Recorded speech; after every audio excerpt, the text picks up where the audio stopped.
चलो, नमस्कार सर्वांचं पुनश्च एकदा स्वागत आहे आणखीन आपल्या या मराठीच्या सेशनमध्ये आणि लक्ष्य अकॅडमीच्या या ऑनलाईन प्लॅटफॉर्मवरती. ओके, ठीक आहे विद्यार्थी मित्रांनो, प्रयोग या भागातील आपण हे लेक्चर क्रमांक 4 असेल, परंतु प्रयोगाचा जो प्रकार आहे तो आपल्याला शिकायचा आहे भावे प्रयोग. कोणता प्रयोगाचा प्रकार शिकायचा आहे? भावे प्रयोग. लक्षात घ्या, आतापर्यंत मी तुम्हाला काही बेसिक गोष्टी सांगितलेल्या आहेत. म्हणजे ढोबळमानाने प्रयोग कसा ओळखायचा हे पहिल्या लेक्चर मध्ये सांगितलेलं आहे. दुसऱ्या लेक्चर म्हणजे कर्तरी प्रयोग कसा ओळखायचा हे सांगितलेलं आहे. आणि आता तिसरं लेक्चर जे आहे ते आहे आपले भावे प्रयोगावरती. ओके, लक्षात घ्या, प्रयोगाचे मुख्य 3 प्रकार जरी असले परंतु अलीकडच्या काळामध्ये जो पुढचा उद्या शिकवणार आहे संकर किंवा मिश्र प्रयोग याच्यावरतीही अलीकडच्या काळामध्ये क्वचित प्रश्न विचारायला लागलेले आहेत. पण हे 3 मुख्य प्रकार आहेत आणि प्रयोगांच्या इतर प्रकारापैकी भावे प्रयोगावरती आयोग असो किंवा कोणतीही स्पर्धा परीक्षा सरळ सेवा असो त्याच्यावरती प्रश्न असतो म्हणजे असतोच. ओके, चलो ठीक आहे. लक्षात घ्या, आता आपल्याला शिकायचं आहे भावे प्रयोग. ओके, काय शिकायचं आहे बाळांनो? आपल्याला भावे प्रयोग शिकायचा आहे. थोडंसं सांगतो भावे प्रयोग म्हणजे काय. ओके, लक्षात घ्या बाळांनो, भावे प्रयोगाची व्याख्या काय आहे? भावे प्रयोगाची व्याख्या हे तुम्हाला मी ढोबळमानाने तर शिकवलेलं आहेच. म्हणजे पहिल्यांदा लक्षात घ्या बाळांनो, प्रयोग म्हणजे तुम्हाला सांगितलेलं आहे, प्रयोग म्हणजे वाक्यातील क्रियापदाची रचना, वाक्यातील क्रियापदाची ठेवण, वाक्यातील क्रियापदाची जुळणी ही कशानुसार आहे हे सांगणे म्हणजे प्रयोग. जर वाक्यातील क्रियापदाची ठेवण कर्त्यानुसार असेल तर तो कर्तरी प्रयोग असतो, कर्मानुसार असेल तर तो कर्मणी प्रयोग असतो. आणि त्या क्रियापदाची ठेवण कर्त्यानुसार पण नाहीये, कर्मानुसार पण नाहीये, म्हणजे त्या वाक्यातील कर्ता बदलला असता किंवा कर्म बदलला असता क्रियापदावर कोणताही परिणाम होत नाहीये. क्रियापद हे तटस्थ, भक्कम, तृतीय पुरुषी, नपुंसकलिंगी असतं. त्याचा प्रयोग तुम्हाला काय सांगायचा आहे? भावे प्रयोग सांगायचा. बघा मी काय सांगतोय ते व्याख्या एकदा सांगतो बेटा. ओके, पुढं आहे पीपीटी द्वारे पण पुढं आहे, तुम्हाला अगोदर हस्तलिखित सांगतो आणि नंतर तुम्हाला ते पीपीटी द्वारे पण परत एकदा समजून सांगेल. ओके, त्याच्यामुळे प्रयोग हे तुमचं परफेक्ट झालं पाहिजे. लक्षात घ्या, भावे प्रयोगाची व्याख्या काय आहे? बाळांनो, वाक्यामध्ये 3 घटक महत्वाचे असतात. एक असतो कर्ता. ठीक आहे, बघा, एक घटक महत्वाचा असतो तो म्हणजे कर्ता, दुसरा घटक महत्वाचा असतो तो म्हणजे कर्म, आणि तिसरा घटक जो असतो सर्वात आयएमपी क्रियापद, कारण तो वाक्याचा अर्थ पूर्ण करतो. आणि प्रयोग म्हणजे काय? तर वाक्यातील हे जे क्रियापद आहे, वाक्यातील हे जे क्रियापद आहे या क्रियापदाची रचना जर कर्त्यानुसार असेल, म्हणजे हा कर्ता जर बदलला तर हे क्रियापद बदलत असेल तर त्याला कर्तरी प्रयोग असं म्हणतात. जर वाक्यातील कर्म बदललं आणि जर क्रियापद बदलत असेल तर त्याला कर्मणी प्रयोग असं म्हणतात. पण विद्यार्थी मित्रांनो, या क्रियापदावरती ना या कर्त्याचा काही फरक पडतो ना या काही कर्माचा फरक पडतो. लक्षात घ्या, हे याच्यानुसार बी बदलत नाही आणि याच्यानुसार पण बदलत नाही. हे तटस्थ, नपुंसकलिंगी, तृतीय पुरुषी, एकवचनी असतं, ते बदलत नाही. त्याला आपण काय म्हणतो? भावे प्रयोग असं म्हणतो. घेतो बेटा, ठीक आहे, त्याला भावे प्रयोग असं म्हणतात. ओके, हे समजलं. आता लक्षात घ्या बाळांनो, भावे प्रयोगामध्ये काय असतं. आता याच्या अगोदर मी तुम्हाला सांगितलेलं आहे, व्याख्या तुम्हाला समजून सांगितली. आता लक्षात घ्या की भावे प्रयोगाची वैशिष्ट्य काय असतात. बाळांनो, भावे प्रयोग जो आहे याच्यामध्ये काही प्रकारामध्ये कर्म असतं, काही प्रकारामध्ये कर्म नसतं. म्हणजे अकर्मक सकर्मक ते पुढे बघूया. पण लक्षात घ्या की आपण प्रयोग ओळखायला कसं सांगितलेला आहे. याच्या अगोदर आपण जो प्रयोग ओळखायला सांगितलेला आहे तो तुम्हाला प्रयोग ओळखायचा आहे प्रत्ययावरून. कशावरून ओळखायचा आहे बाळांनो? प्रत्ययावरून. म्हणजे काय, इथं मी कॉलम देतो एक, बघा, प्रत्ययावरून ओळखायचा आहे. प्रत्यय, ठीक आहे. इथं घटक आणि इथं प्रयोगाचा प्रकार. ओके, इथं प्रयोगाचा प्रकार. बघा लक्षात घ्या, प्रत्यय कर्त्याला नाही, प्रत्यय कर्त्याला नाहीये. घटक कोणता आहे? कर्ता, आणि त्याला प्रत्यय नाहीये. कर्त्याला प्रत्यय नाहीये, घटक तुमचा कर्ता आहे आणि तो आहे प्रथमामध्ये. तर तुम्हाला प्रयोग सांगायचा आहे कर्तरी. लक्षात घे बघा थोडस. तर तुम्हाला प्रयोग काय सांगायचा आहे? कर्तरी सांगायचा आहे. दुसरा, कर्माला प्रत्यय नाही. कर्माला नाही म्हणजे त्या वाक्यातला महत्वाचा घटक काय असतो? कर्म. आणि कर्म कशात असतं? प्रथमामध्ये. कशात असतं? प्रथमामध्ये. तर तुम्हाला त्याचा प्रयोग सांगायचा आहे कर्मणी. काय सांगायचं आहे बाळांनो? कर्मणी सांगायचा आहे. आणि तिसरा जो प्रकार आहे भावे प्रयोग, जे आता आपल्याला शिकायचं आहे.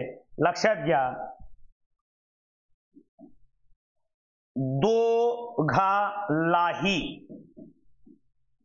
दोघालाही प्रत्यय आहे. दोघालाही प्रत्यय आहे.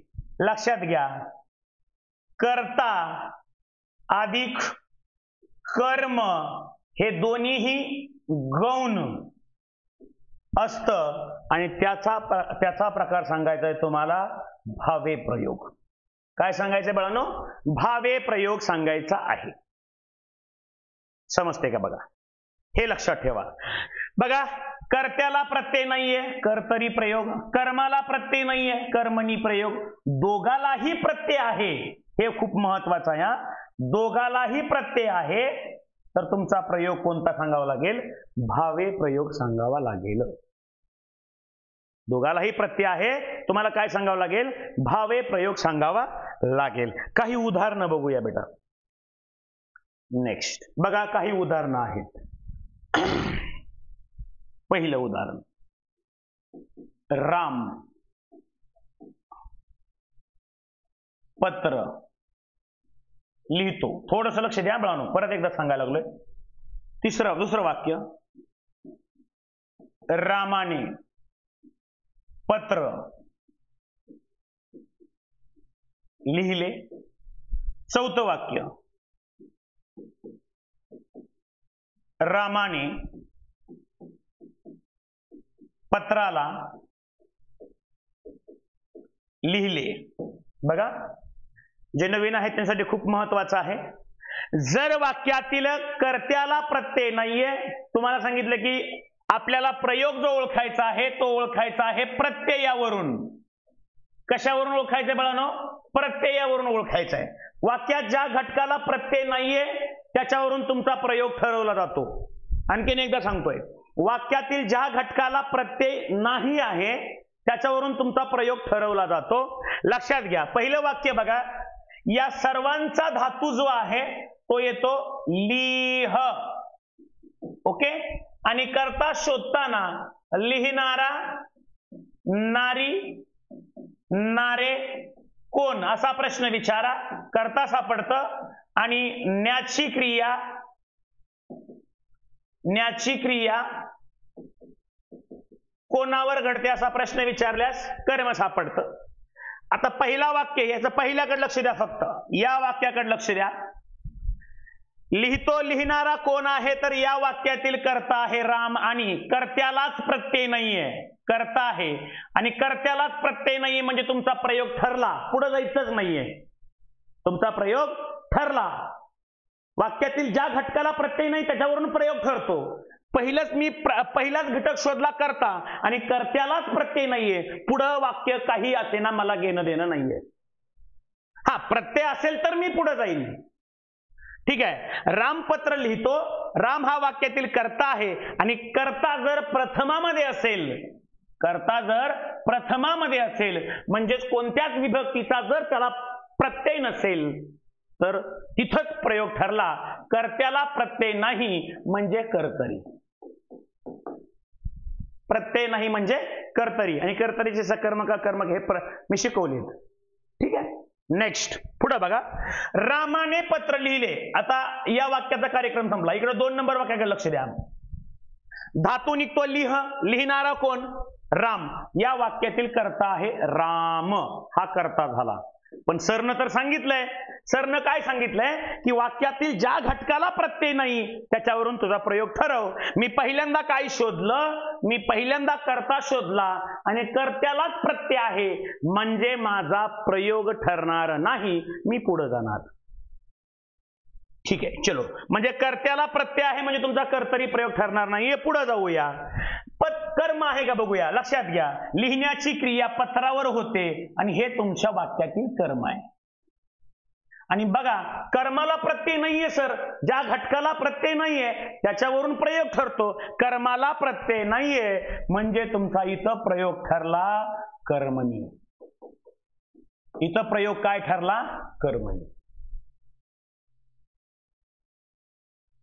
खालचं वाक्य बघूया. आता इकडं फोकस करायचं जास्त. हा, थोडस जास्त फोकस करायचं या वाक्याकडं. ओके, ठीक आहे. चलो, थोडस या वाक्याकडे फोकस करायचं. रामाने पत्राला लिहिले. रामाने पत्राला लिहिले. सर तुम्ही सांगितलं की ज्या घटकाला प्रत्यय नाहीये त्याच्यावरून तुमचा प्रयोग ठरतो. बघा या ठिकाणी लिहिणारा कोण? लिहिणारा कोण असं उत्तर सापडल्यास राम, आणि राम हा वाक्याचा कर्ता आहे. लक्षात घ्या बाळांनो, कर्त्याला प्रत्यय आहे ने, म्हणजे इथं प्रत्यय आहे तृतीयाचा. तुमचा कर्तरी प्रयोग ठरत नाही. तुमचा कर्तरी प्रयोग ठरत नाही कारण प्रत्यय आहे. ठीक आहे. पुढे बघा. सर कर्ता नाहीये मग कर्म शोधतो. न्याची क्रिया कोणावर घडते? तर न्याची क्रिया पत्रावर घडते आणि पत्र हे वाक्यातलं कर्म आहे. पण सर कर्मालाही ला प्रत्यय आहे म्हणजे तुमचा कर्मणी प्रयोग पण होत नाही. म्हणजे तुमचा कर्मणी प्रयोग पण होत नाही कारण प्रत्यय नसल्यानंतर प्रयोग ठरतोय. मग वाक्यातील कर्त्याला प्रत्यय आहे कर्तरी प्रयोग नाही. वाक्यातील कर्माला प्रत्यय आहे कर्मणी नाही. मग राहिला कुठला हो? ठीक आहे ना. मग राहिला कुठला? तर लक्षात घ्या, याचा जो प्रयोग आहे तो तुम्हाला काय सांगावा लागेल? भावे प्रयोग. काय सांगावं लागेल बाळांनो तुम्हाला? भावे प्रयोग सांगावा लागेल. Okay, that's clear. म्हणजे जेवढं आतापर्यंत शिकवलंय कर्मणी कर्तरी भावे हे क्लिअर झालं का? म्हणजे तुम्हाला भावे प्रयोग बेसिकने कसा ओळखायचा हे तुम्हाला समजलं का? चलो एकदा कमेंट करून सांगा, हा घटक तुम्हाला समजला का? ठीक आहे, ओके. आणि लक्षात घ्या, याच्यामधलं मी महत्वाचं तेवढं शिकवणार आहे. ठीक आहे, महत्वाचं तेवढं शिकवणार आहे. डीप मध्ये जाण्याची जास्त गरज नाहीये. अगदी बरोबर. चलो, यस, समजलं असेल तर पुढे जाऊया. आता आपण पुढच्या प्रकाराकडे. बघा, भावे प्रयोगाचे प्रकार.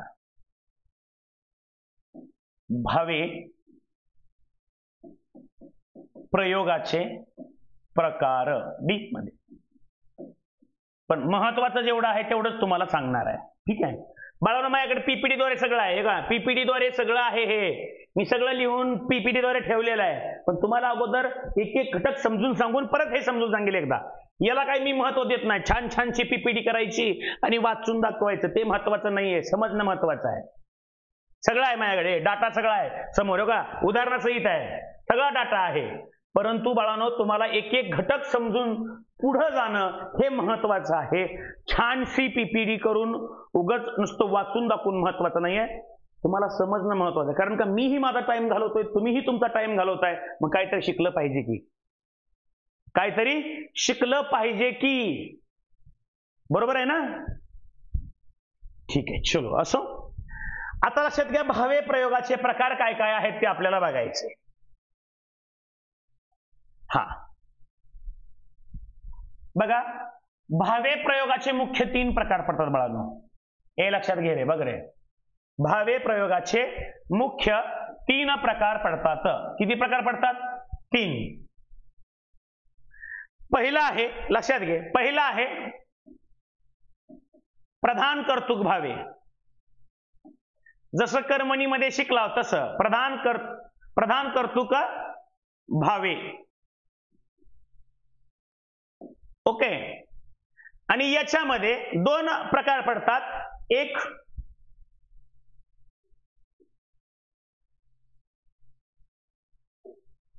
सकर्मक भावे. पहिला प्रकार आहे सकर्मक भावे आणि दुसरा प्रकार पडतो अकर्मक भावे. अकर्मक भावे, अकर्मक म्हणजे कर्म नाही. 2च प्रकार पडतात, सकर्मक आणि अकर्मक. ओके, ठीक आहे. नेक्स्ट, आता दुसरा जो प्रकार आहे तो गौण कर्तृक. दुसरा जो प्रकार आहे तो आहे गौण कर्तृक भावे. गौण कर्तृक भावे प्रयोग.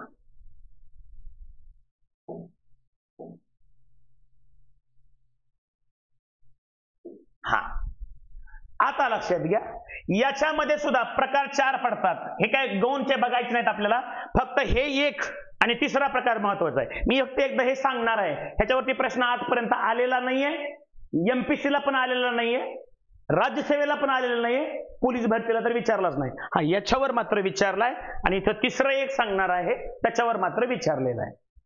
ठीक आहे, बघा गौण कर्तृक भावेमध्ये काय आहे. पहिल्यांदा येतो नवीन भावे. नवीन भावे. दुसरा येतो समापन भावे. समापन भावे. तिसरा येतो शक्य भावे आणि चौथा येतो प्राचीन किंवा पुराण. प्राचीन किंवा पुराण भावे. ओके, आता लक्षात घ्या. आणि इकडचा जो आहे तो आहे भाव कर्तृक. इकडं जो आहे तो काय आहे? भाव कर्तृक. अगदी बरोबर. पुराण भावे, नवीन भावे हे दिलेलं आहे. अगदी बरोबर. ओके,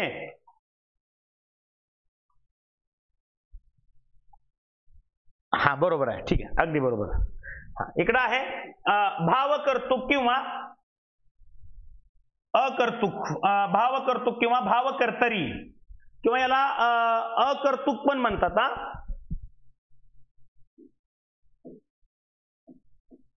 अकर्तृक किंवा भाव हे आहे. हे सोपं आहे एकदम.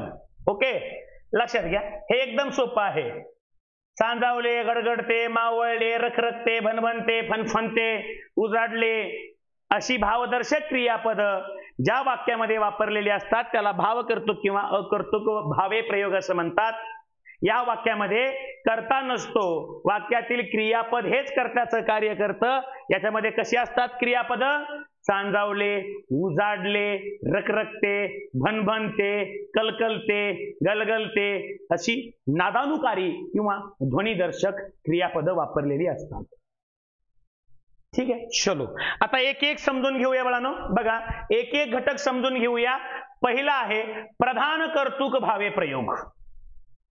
दुसरा जो आहे तो आहे गौण कर्तृक भावे प्रयोग आणि तिसरा आहे भावकर्तरी.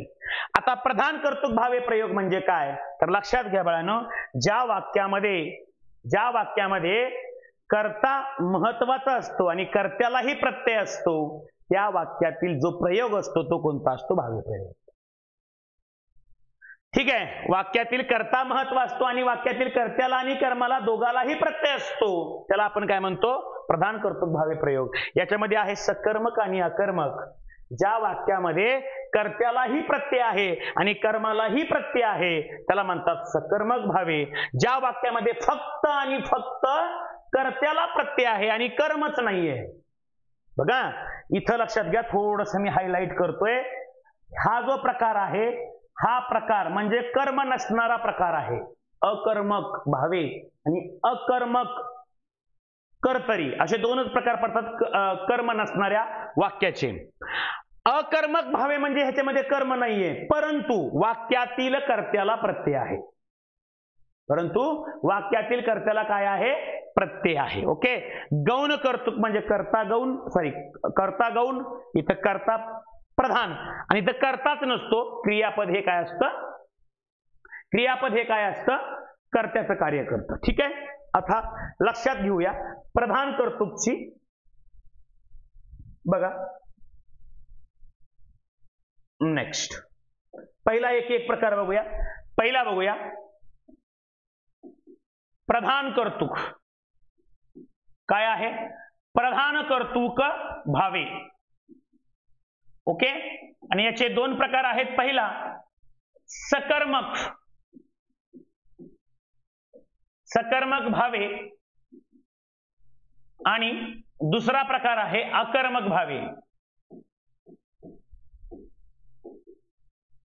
ठीक आहे. चलो त्याच्यातला पहिला प्रकार आपण बघणार आहोत सकर्मक.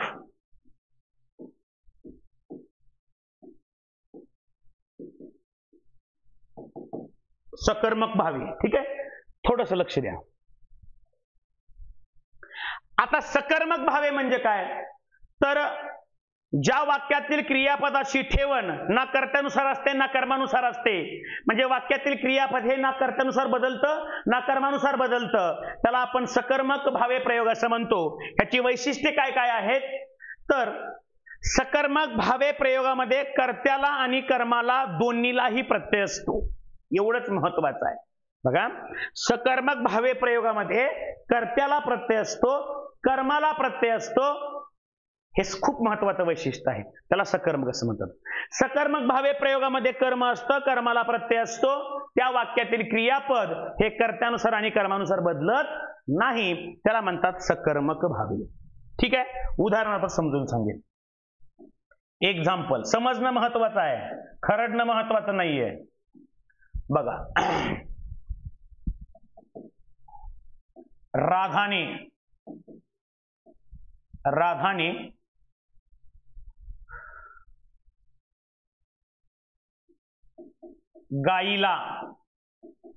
राधाने गाईला बांधले. थोडस लक्ष द्या रे बाळांनो. राधाने गाईला बांधले. आता तुम्हाला माहित आहे बांध हा धातू येतो. बांधणारी कोण? तर बांधणारी या वाक्यातील राधा आहे आणि राधा या वाक्यातला कर्ता आहे. आणि कर्त्याला राधा या वाक्यातला कर्ता आहे आणि कर्त्याला ने प्रत्यय आहे, म्हणजे तुमचा कर्तरी प्रयोग ठरणार नाही. पुढे जाऊया. गाईला, गाई हे वाक्यातलं कर्म आहे. गाई हे वाक्यातलं कर्म आहे आणि वाक्यात कर्म आहे म्हणजे हे सकर्मक वाक्य आहे. ओके. वाक्यात कर्म आहे म्हणजे हे कसलं वाक्य आहे? सकर्मक वाक्य आहे. लक्षात घ्या कर्माला सुद्धा ला हा प्रत्यय आहे, म्हणजे तुमचा कर्मणी ठरत नाही, म्हणजे तुमचा कर्मणी प्रयोग ठरत नाही. मग लक्षात घ्या वाक्यात कर्म आहे म्हणजे संपूर्ण वाक्य सकर्मक आहे. वाक्यातील कर्त्यावरून प्रयोग ठरत नाही, वाक्यातील कर्मावरून प्रयोग ठरत नाही. मग राहिला कोणता? तर भावे प्रयोग. आणि भावे प्रयोगामध्ये कर्म असल्यामुळे त्याला म्हणतात सकर्मक. त्याला काय म्हणतात? सकर्मक भावे असं म्हणतात. समजते का? बघा अजून एक सांगतो. ठीक आहे.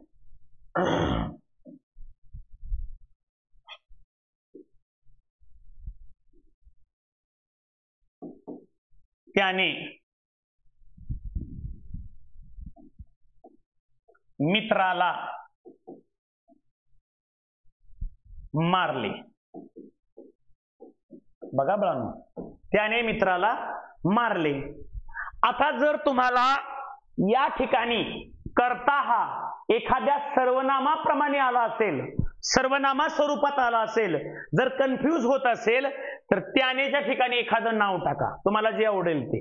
ओके, समजत नसेल तर, समजत असेल तर काय अडचण नाही. ओके, मारले हे वाक्यातलं क्रियापद आहे. याचा मार हा धातू निघतो, याचा मार हा धातू निघतो. ठीक आहे, आणि मारणारा कोण, तर तो किंवा त्याने. जर समजत नसेल तर या ठिकाणी मी तुम्हाला काय सांगितलंय, एखादं नाव टाका, सहज वापरून टाकायचं. त्याने इथंच आपण करूया रामाने. ठीक आहे, प्रत्यय कायमस्वरूपी ठेवायचा, नाव फक्त टाकलंय. त्याने म्हणजेच कोणी, रामाने मित्राला मारले असं वाक्य येईल. ठीक आहे, आता बघा वाक्यातील कर्ता काय आहे हो, राम. प्रत्यय आहे म्हणजे कर्तरी प्रयोग ठरणार नाही. कर्म काय आहे हो, मारण्याची क्रिया कोणावर गेली, याच्यावर. कर्म आहे मित्र, म्हणजे तुमचा इथं ला प्रत्यय असल्यामुळे कोणता ठरणार नाहीये, कर्मणी पण ठरणार नाहीये. कोणता ठरणार नाहीये, कर्मणी पण ठरणार नाहीये. मग राहिला कुठला, बघा ना, कर्तरीही नाही, कर्मणीही नाही, मग राहिला कुठला, सर भावे प्रयोग. ओके, कोणता राहिला, भावे प्रयोग. आणि भावे प्रयोगामध्ये सकर्मक का आकर्मक, हे दोन महत्वाचे आहेत. भावे प्रयोगामध्ये तो सकर्मक भावे आहे का आकर्मक भावे आहे, हे खूप महत्वाचं आहे.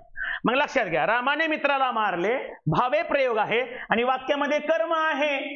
वाक्यामध्ये कर्म आहे म्हणजे हे संपूर्ण वाक्य सकर्मक आहे. हे संपूर्ण वाक्य सकर्मक आहे आणि प्रयोग कोणता, तर भावे. म्हणून या संपूर्ण वाक्याचा प्रयोग येतो सकर्मक भावे. कोणता येतो, सकर्मक भावे. समजलं का, मला सांगा, सकर्मक भावे हा प्रकार समजला असेल तर मी आकर्मक भावे हा प्रकार घेऊ का.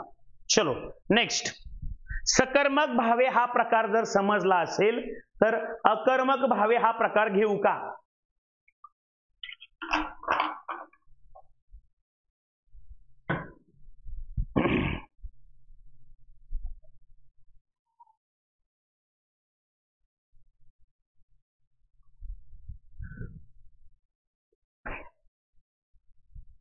ओके, चलो. नाही नाही, तुला एकट्यालाच प्रॉब्लेम आहे रोशन, बाकीच्यांना व्यवस्थित दिसतंय.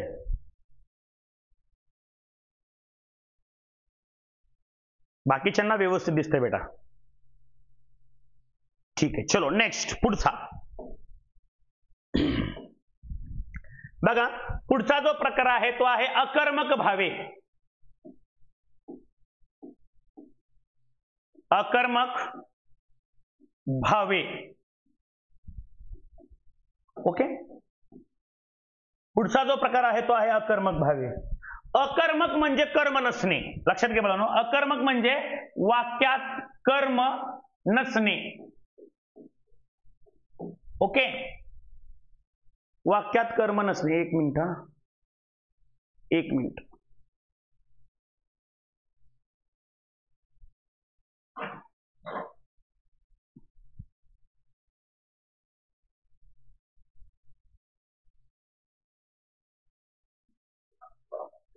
हा हा, क्लिअर झालं का बघा, ब्लरचं क्लिअर झालं.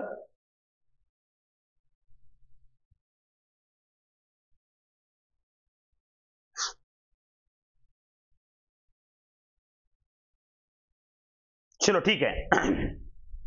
हा क्लिअर, ठीक आहे, चलो ओके. बघा, अकर्मक भावे म्हणजे कर्म नसणे. पण लक्षात घ्या, कर्म नसणाराचे फक्त दोन प्रकार आहेत बाळांनो.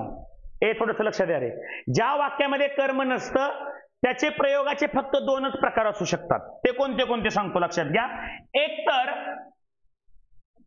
अकर्मक म्हणजे कर्म नसणे, एक तर अकर्मक कर्तरी, एक तर अकर्मक कर्तरी, नाहीतर दुसरा प्रकार असू शकतो याचा अकर्मक भावे. काय असू शकतो बाळांनो, अकर्मक भावे. हे दोनच प्रकार असू शकतात कर्म नसल्यानंतर न.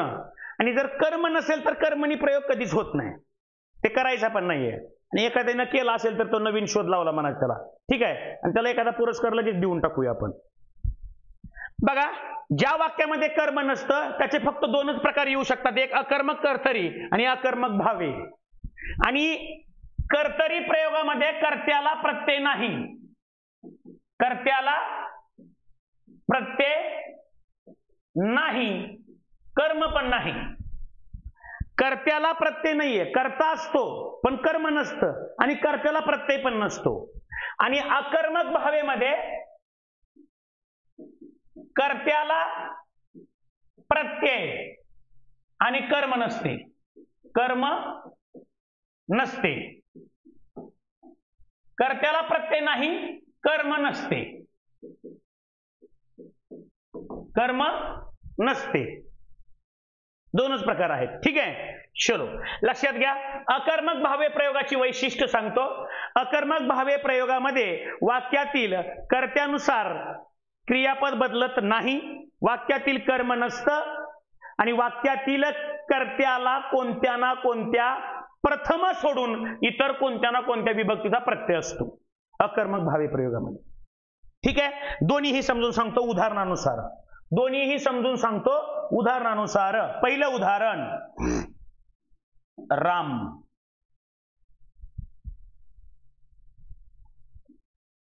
राम छान लिहितो.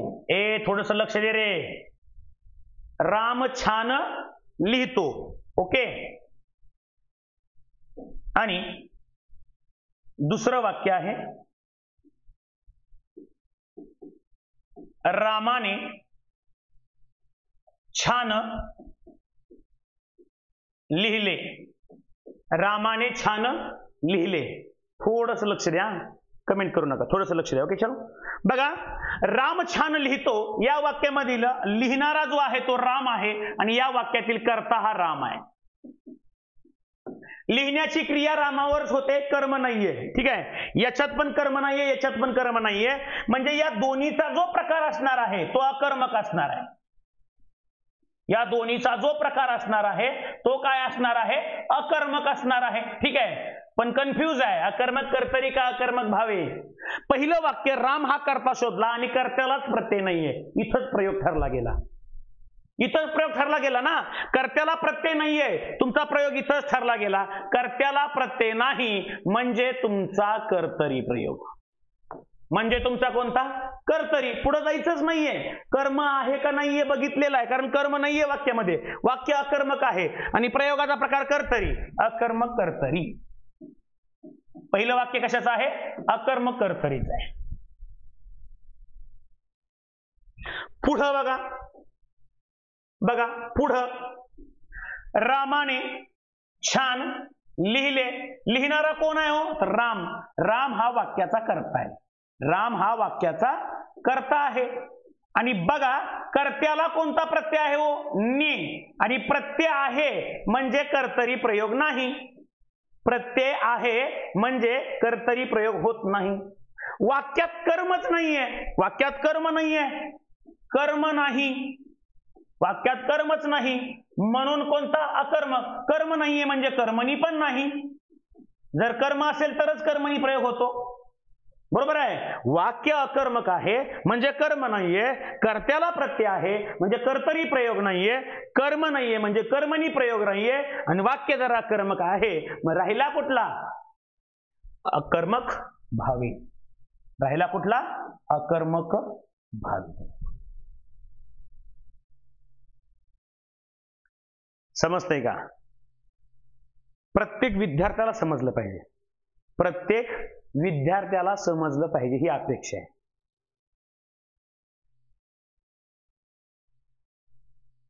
ठीक आहे, चलो. प्रत्येक विद्यार्थ्याला समजलं पाहिजे हीच अपेक्षा आहे.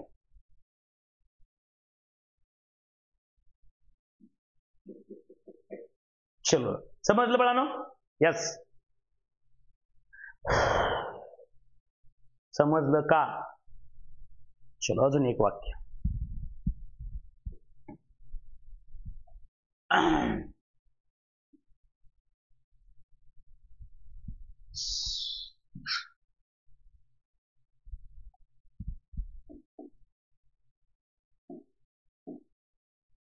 मधु जलद धावते. मधु जलद धावते. आणि दुसरं वाक्य, मधुला जलद किंवा मधुने, ठीक आहे, चलो मधुला किंवा इथं मधुने करूया, मधुने जलद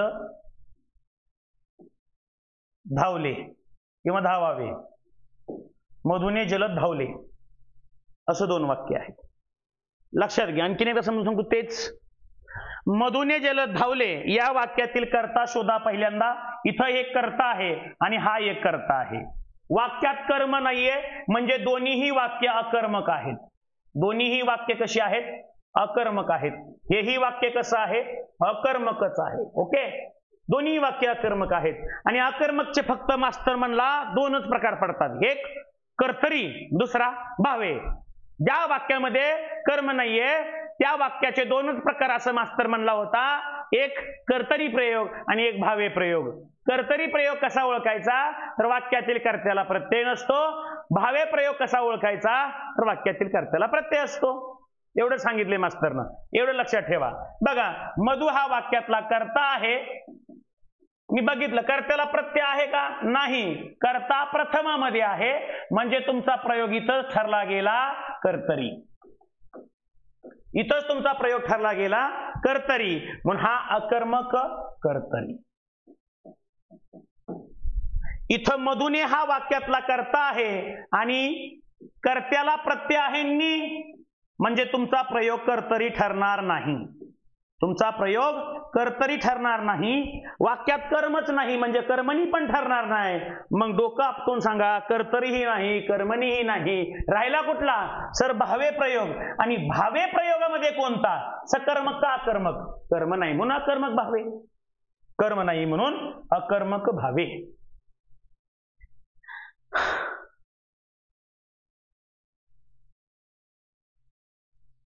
ओके, समजलं असेल. ठीक आहे, चलो.